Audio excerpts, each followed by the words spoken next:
The invitation arrived sealed in light. Adrian Vale stared at the hovering sigil rotating slowly above his desk and wondered which ancestor he had offended. The royal crest of the Thaleran Empire pulsed in pale silver, waiting for biometric confirmation.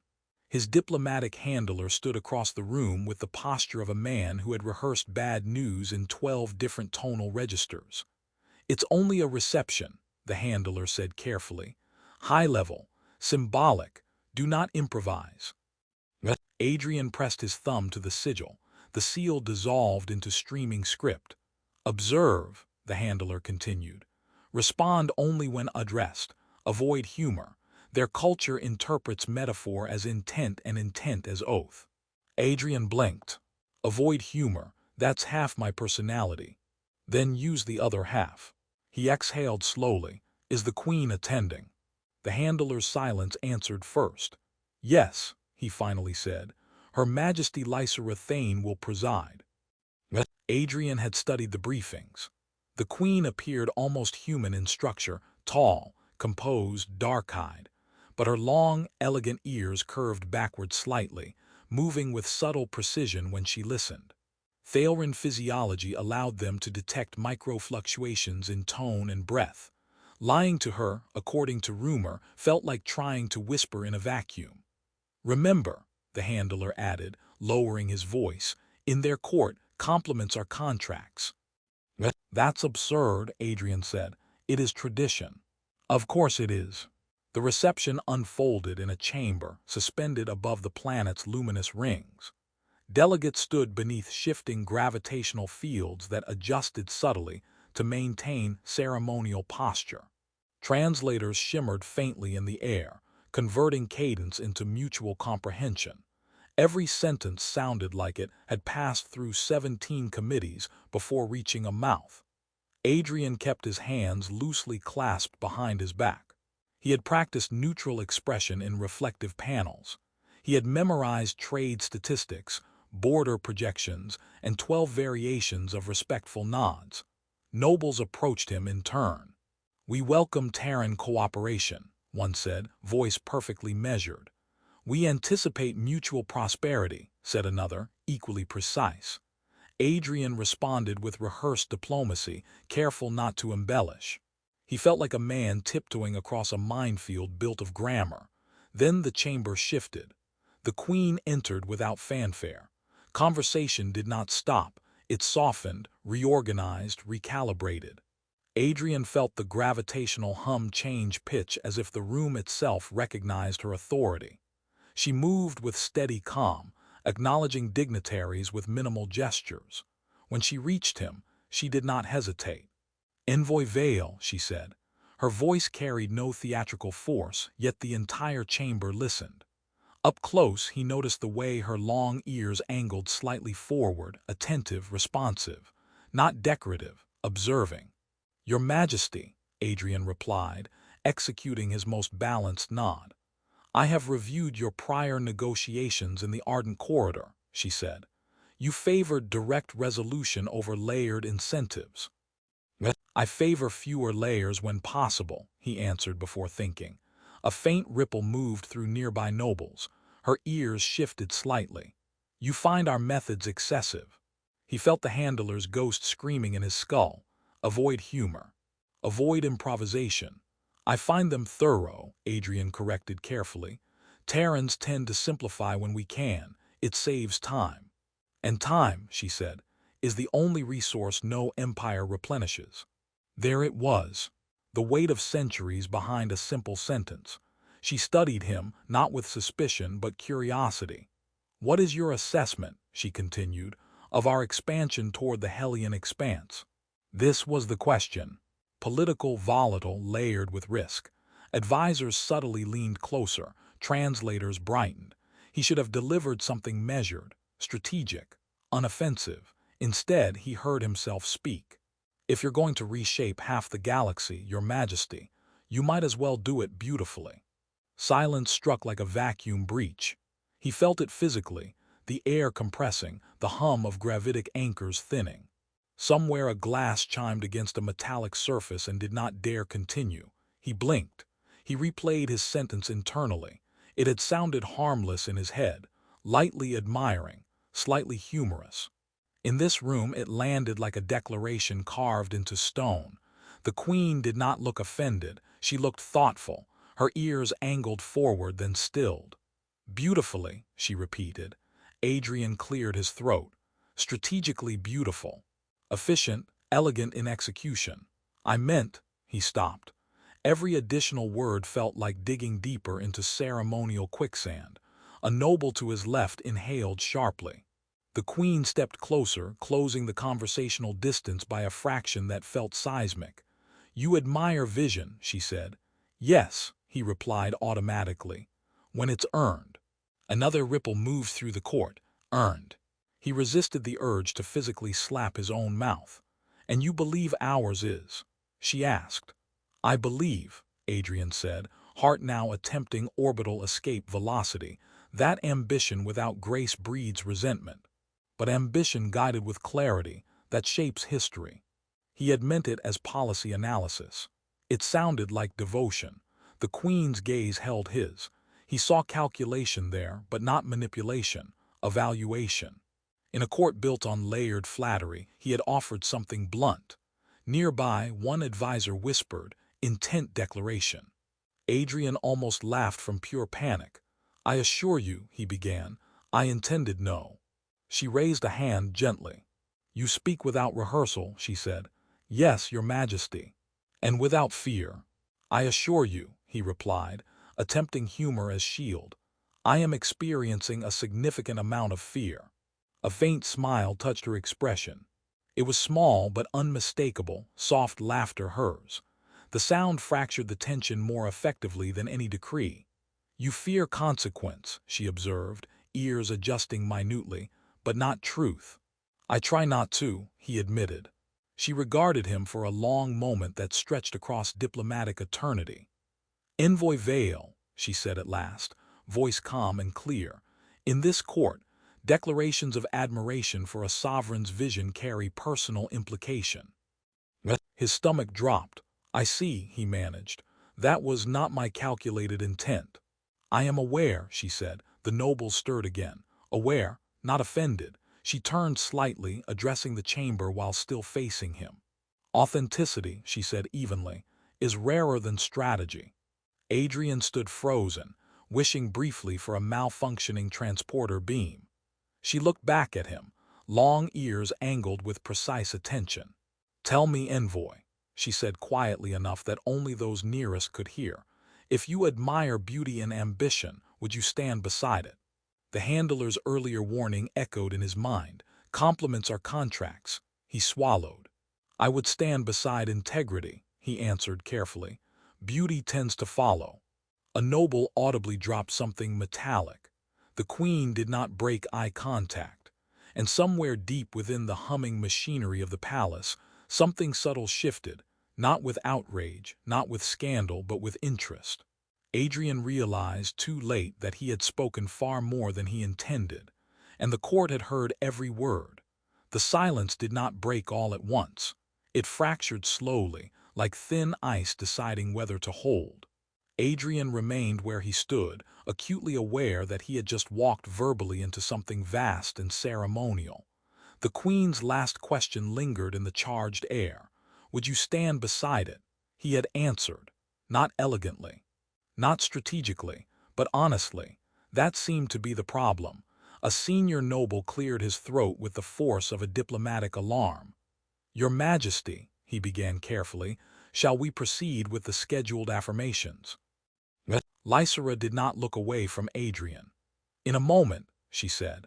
Her long ears shifted slightly, angling toward him again. He had the unsettling impression that she was listening not just to his words, but to the rhythm beneath them. His handler, positioned several paces away, had gone pale in at least two visible spectrums. You understand, she said to Adrian, her tone calm, that in Thaelrin custom, to publicly admire a sovereign's vision in aesthetic and personal terms implies alignment beyond policy. He considered pretending to faint. I suspected I may have miscalculated, he admitted.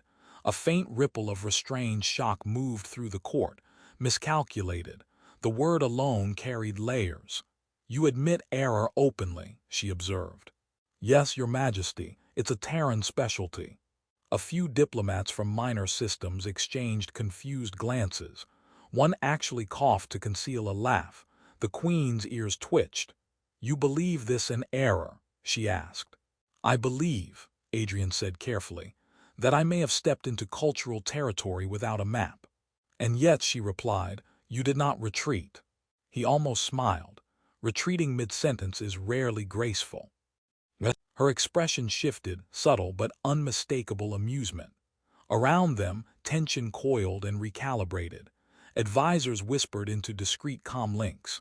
Translation algorithms flickered, cross-referencing ancient precedents. One of the Queen's counselors stepped forward. "Your Majesty, clarification may be required. The envoy's statement could be formally recorded as—" "As what?" she asked mildly. "As an expression of personal allegiance." Adrian's internal organs attempted resignation. Lysera finally turned slightly, acknowledging the wider chamber. "Is sincerity now to be codified as sedition?" No one answered. She faced Adrian again. "You spoke of integrity," she said. "Explain." He exhaled slowly. If he was going to fall into a ceremonial abyss, he might as well do it coherently. "Integrity," he said, "is when ambition serves more than itself, when expansion strengthens stability rather than ego, when leadership doesn't require constant performance." A noble gasped softly at the word performance. Adrian continued anyway. "From what I've observed, Your Majesty, your empire expands with infrastructure, not just banners. That's rare." The Queen's ears angled forward again, attentive. "And beauty?" she asked. "Beauty," he said, feeling reckless now, "is when power doesn't need to prove it's powerful." Silence again, but different this time, not shocked, considering. One of the outer system delegates muttered, "He's either extraordinarily brave or terminally unaware." "Both," Adrian murmured under his breath. Lysera heard him. Of course she did. A faint smile touched her mouth. "You are aware," she said, voice carrying just enough to reach the assembly, "that declarations made in my presence are binding." "Yes, Your Majesty." "And you stand by your words?" He hesitated only briefly. "Yes." There it was. No backpedaling, no disclaimers. The chamber seemed to lean inward collectively. Her gaze did not waver. "In our tradition," she said slowly, "to publicly affirm admiration for a sovereign's vision and person is an act typically reserved for those seeking lifelong alignment." His handler made a small strangled noise. Adrian blinked. Lifelong is a substantial time frame. A ripple of scandalized energy coursed through the nobles. The Queen's ears flicked with unmistakable amusement. "Do Terrans fear longevity?" she asked. "We prefer reading the contract before signing," he replied. Several minor dignitaries failed to suppress laughter. It spread carefully, like contraband humor sneaking past protocol. Lysera regarded him thoughtfully. "You have not attempted to retract your statement," she said. "I don't retract truth," he answered. "I just occasionally regret its timing." That earned a clearer laugh from her this time. It was not loud, not disruptive, but it was genuine. The effect was seismic. The court had not heard their queen laugh in open assembly in years. An elder counselor stepped forward again, emboldened by confusion. "Your Majesty, if the envoy's words are to be interpreted within ceremonial precedent, a formal response may be required." Lysera's gaze sharpened slightly. "Required by whom?" "By tradition." She turned fully now, addressing the chamber. "Tradition exists to preserve wisdom," she said evenly, "not to suffocate discernment." Then she looked back at Adrian. "You claim no ambition for power here." "None," he said immediately. "My government would panic." A faint chorus of uncomfortable agreement murmured through the human delegation. "And you did not intend courtship?" "I intended diplomacy," he said. "Possibly light admiration, not courtship." "Light admiration," she repeated thoughtfully. "Yes, Your Majesty, the harmless kind." Harmless, she echoed, as though testing the concept. Her ears tilted back slightly, processing, evaluating. Finally, she took one small step closer. In a court saturated with rehearsed loyalty, she said quietly, your unguarded speech is disruptive. I'm beginning to understand that. Disruption, she continued, is not inherently negative.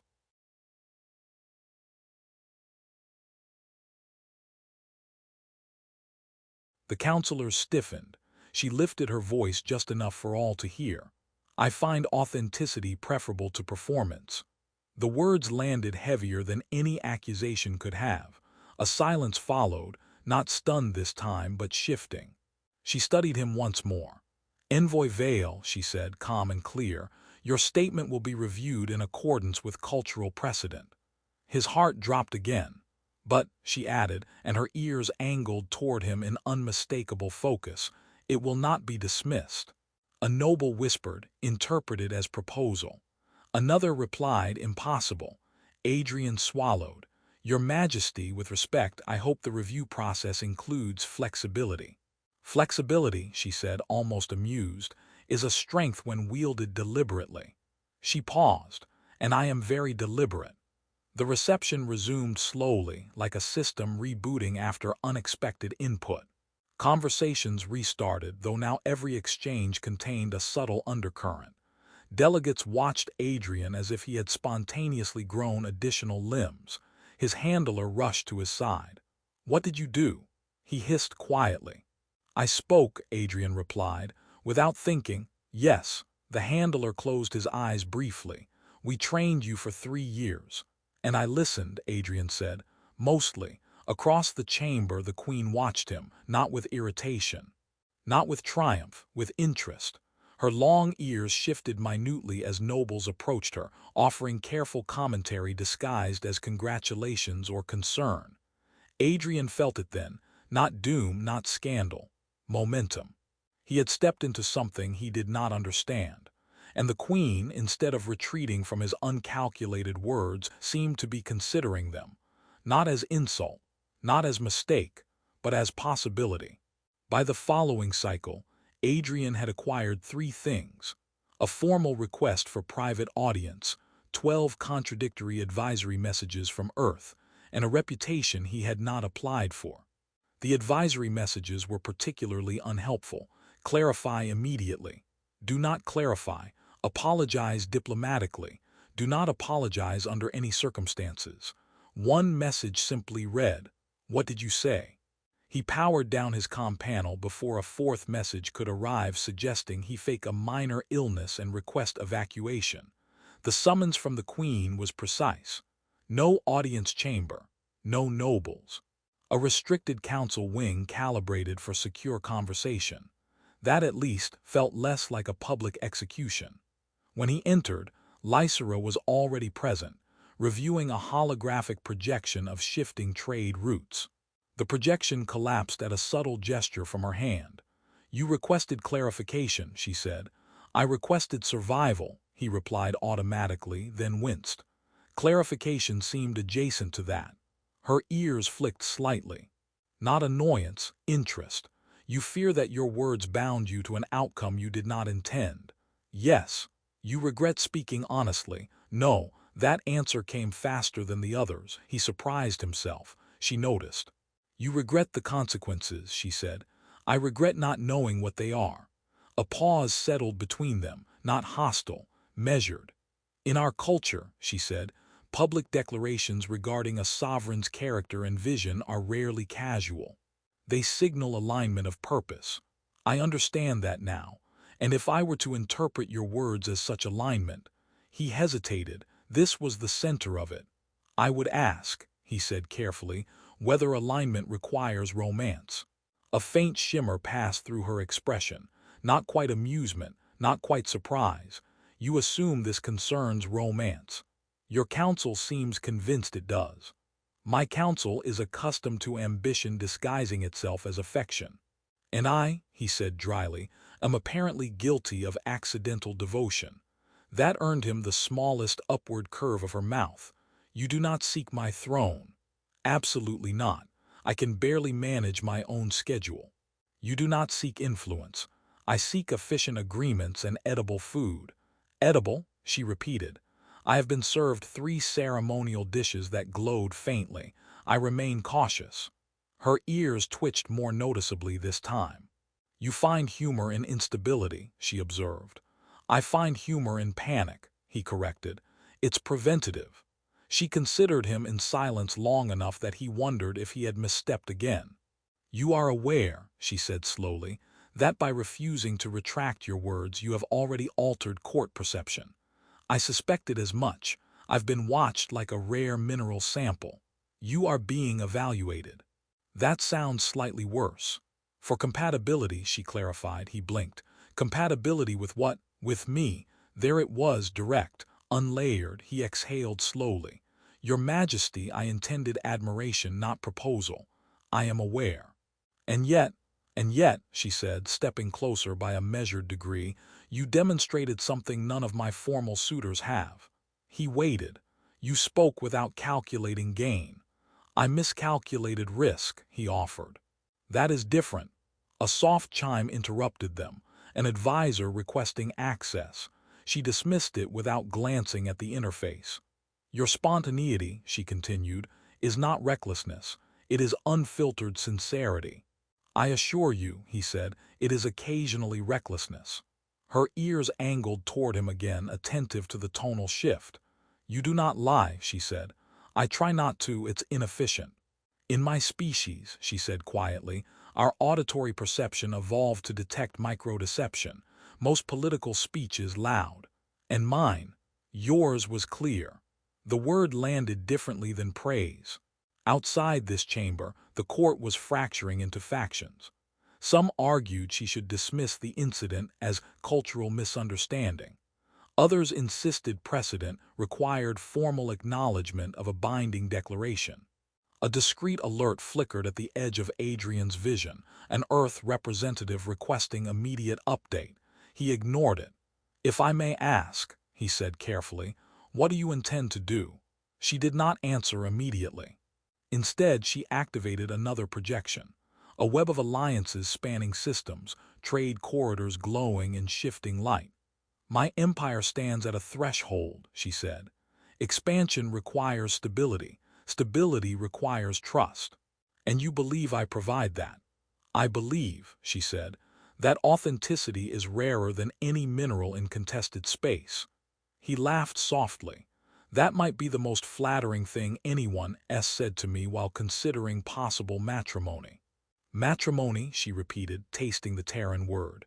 Yes, the large ceremonial event with vows and mild panic. Her expression softened further. You fear losing autonomy. I value informed consent. She nodded once, as do I. That shifted something. You are not obligated, she said evenly. I will not compel alignment. Relief flickered through him, followed immediately by something else. Not disappointment, not quite. If you choose to interpret my words as symbolic only, he said, I will not protest. And if I do not, he met her gaze fully now, then I would ask to understand you before any declaration becomes destiny. Silence held. Not tense, intent. Her ears angled slightly outward, then back. That, she said quietly, is a reasonable condition. A faint alarm chimed again outside the chamber. The court's impatience made audible. She ignored it once more. You are aware, she said, that my announcing a choice would be irreversible. He smiled faintly. I have gathered that your culture does not include trial engagements. No, and yet, he continued, you hesitate. Her gaze sharpened. I evaluate, she corrected. Of course. She studied him one final time as though comparing projected futures. You disrupted my court, she said. I apologize for the disruption. I did not say it was unwelcome. There it was again, that subtle undercurrent of interest. She deactivated the projections. The council will convene, she said. They will recommend containment. Containment of me. Of uncertainty.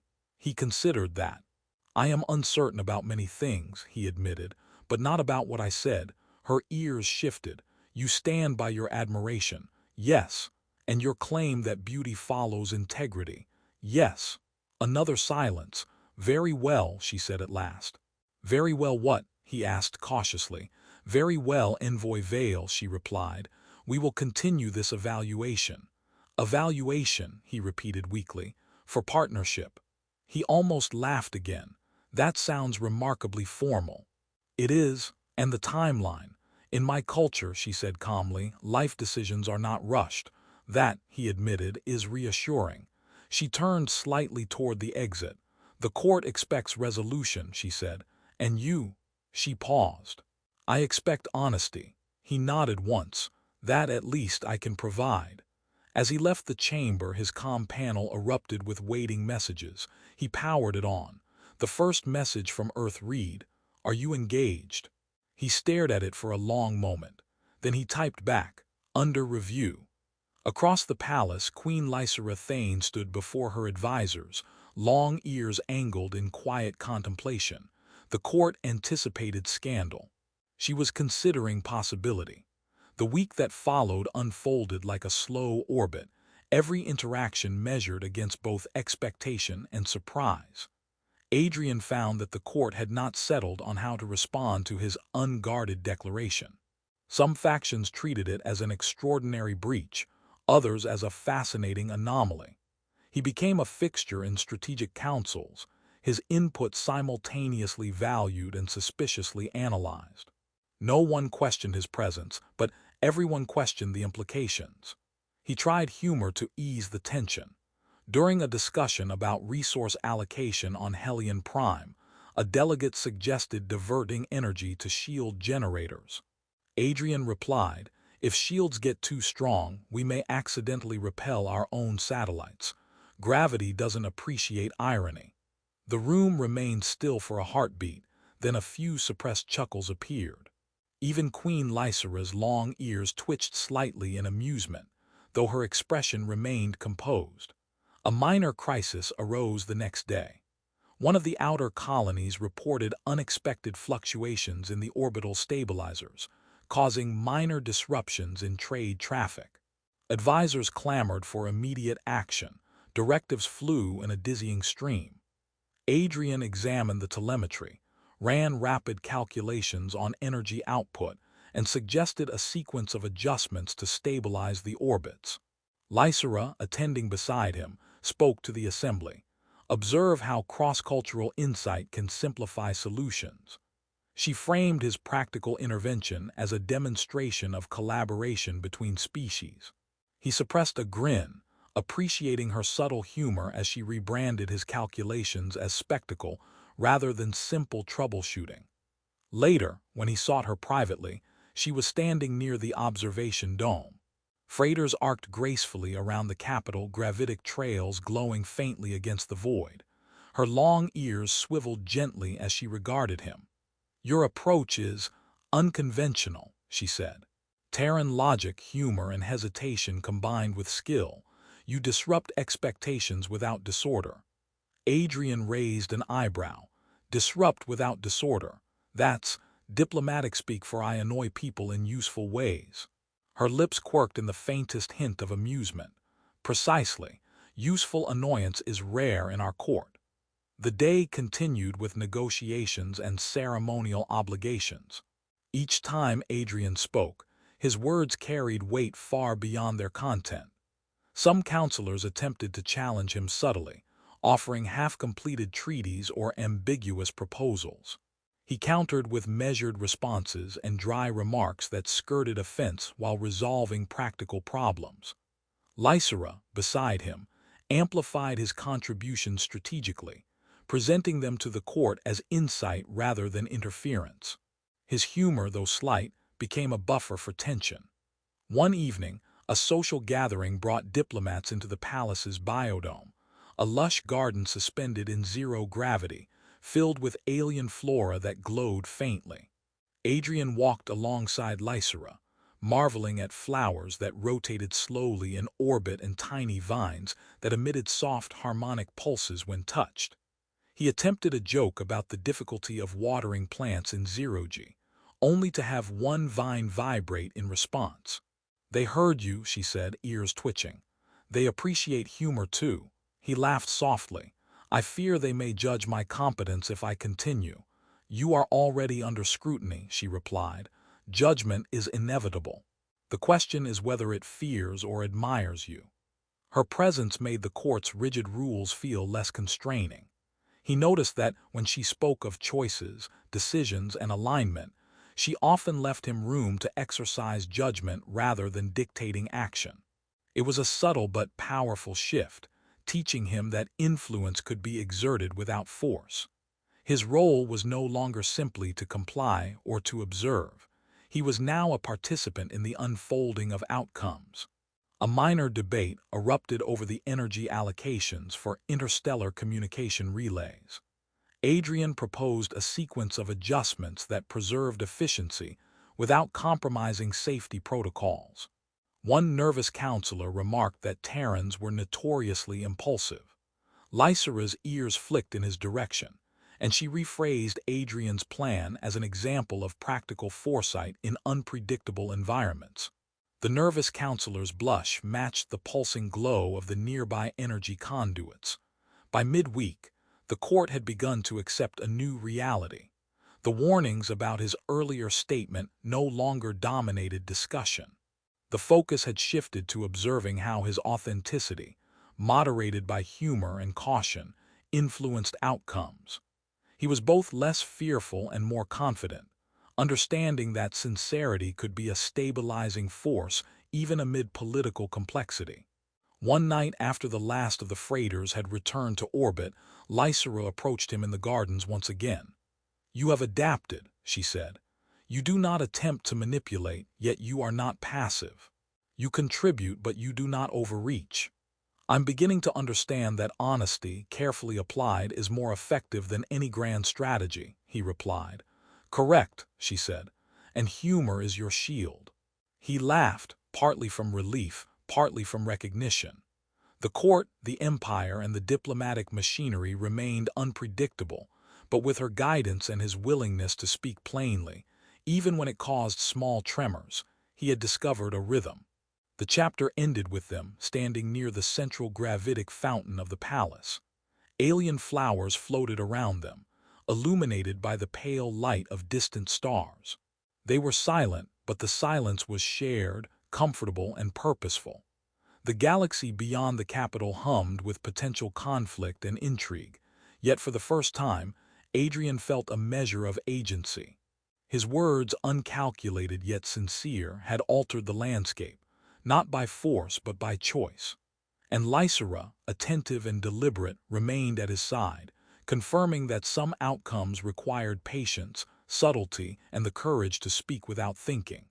The council convened in full orbit above the planet, the chamber suspended by a lattice of gravitic stabilizers that hummed softly beneath the polished floor. Delegates from the outer systems floated in assigned positions, holographic translations shimmering faintly in the air. Adrian Vale stood at his designated place, hands behind his back, data slate in hand, observing but not intruding. He had learned patience, restraint, and the subtle power of truth. Queen Lysera entered, moving with the same calm authority she had displayed from the first moment. Her long ears swiveled gently as she acknowledged each delegate, then returned to Adrian. He felt no fear this time, only readiness. Envoy Vale, she said, voice carrying across the chamber, your insight has proven unexpectedly effective. Your observations and judgments have stabilized several disputes that might have escalated into interstellar incidents. Adrian inclined his head. I merely applied what I knew. You amplified it with perspective. She allowed herself a small, controlled smile. Perspective requires honesty, observation, and occasionally humor. You provide all three without seeking power. That is rare. The chamber remained still. Even the most cautious advisors seemed to relax slightly. The tension that had threaded through the past weeks had shifted. The council was no longer evaluating him as a liability, but as an integral participant. Your uncalculated words, she continued, have produced effects that no formula, no precedent could have predicted. She paused, ears tilting slightly. I have chosen to honor them. Adrian blinked. The weight of those words sank in gradually. They were deliberate, yet neither threatening nor performative. "You speak without expectation," she said quietly, "and yet the consequences are profound. For that, your judgment will be recognized." One of the senior counselors coughed lightly. "Your Majesty, clarification. Does this imply the personal declaration regarding Envoy Vale remains valid?" Lysera's gaze swept over the chamber. "It remains valid. He will serve in a capacity aligned with truth, integrity, and cooperation." Her voice softened slightly, directed at Adrian, "and in that alignment, personal decisions may follow naturally." Adrian swallowed, not out of fear, but the realization that the moment of reckoning had arrived. He had not sought recognition or reward, yet the universe had adjusted to the honesty he had offered. Outside the chamber, subtle signals of approval rippled across the assembly. Delegates exchanged quiet gestures. Advisors relaxed their rigid postures. Even the automated systems hummed in a smoother cadence, as if acknowledging equilibrium restored. A minor technical alert flickered. An energy conduit required adjustment. Adrian moved instinctively, suggesting a sequence to stabilize the conduit while simultaneously maintaining communications with distant freighters. Lysera observed, her ears subtly angled toward him, then presented his solution to the council as a demonstration of cross-species coordination. Delegates murmured their approval, impressed by the apparent simplicity and elegance of the solution. Adrian could not help the small smirk that escaped him. Later, in the palace's zero-gravity garden, Adrian walked beside Lysera. Alien flowers glowed faintly, rotating gracefully around them. He noticed the delicate hum of energy conduits beneath the biodome, stabilizing the plants in orbit. "You have adapted remarkably," she said. "You no longer attempt to overreach, yet your influence is undeniable." "I've learned," he said, "that honesty, even when uncalculated, carries more weight than any carefully rehearsed strategy." Her ears twitched slightly. "And humor. Still useful," he admitted, "mostly as a shield against panic." She tilted her head, amusement flickering in her gaze. "And the council? They're learning," he replied. "Slowly, but they're learning." A freighter passed beyond the dome, gravitic engines tracing arcs of soft light. Adrian watched it, thinking about the weeks of tension, misinterpretation, and unexpected collaboration. He realized he had changed. Where once he had measured every word for consequence, he now understood the subtle potency of truth spoken without artifice. The Queen regarded him quietly. "You have grown," she said. "From cautious envoy to participant in outcomes, from observer to contributor, that is not a small achievement." "I suppose," he said, "the galaxy prefers action measured by authenticity rather than ambition." She inclined her head, ears flicking once in agreement. "And occasionally, one must act before fully understanding the implications." He laughed softly. "I believe I've been acting exactly that way since our first conversation." "Exactly," she said. "And yet you have endured, influenced, and been recognized, not through strategy but through honesty. That is the legacy of your words." The final council session began. Advisors presented the last minor adjustments in policy and trade routes, all of which Adrian had reviewed and refined. His solutions were adopted without challenge, framed publicly by Lysera as joint achievements. The court, once scandalized, now accepted the new equilibrium. At the end of the session, she turned to him. "Envoy Vale," she said softly, "your presence here is permanent, not by decree but by choice."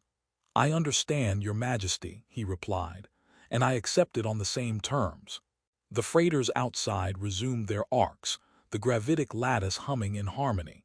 Decisions that had once threatened chaos now flowed smoothly. Every minor crisis had been addressed, every miscalculation corrected. The galaxy beyond the palace continued its unpredictable course, yet within these orbiting halls, order had emerged from honesty and trust. Adrian had entered as a cautious diplomat and would leave, or remain, as someone who understood that integrity, choice, and even a touch of humor could reshape expectations and destiny itself. Lysera watched him one last time before the chamber doors closed. Her long ears twitched slightly, attentive and deliberate. Adrian understood then that the universe had shifted not through force, protocol, or calculation,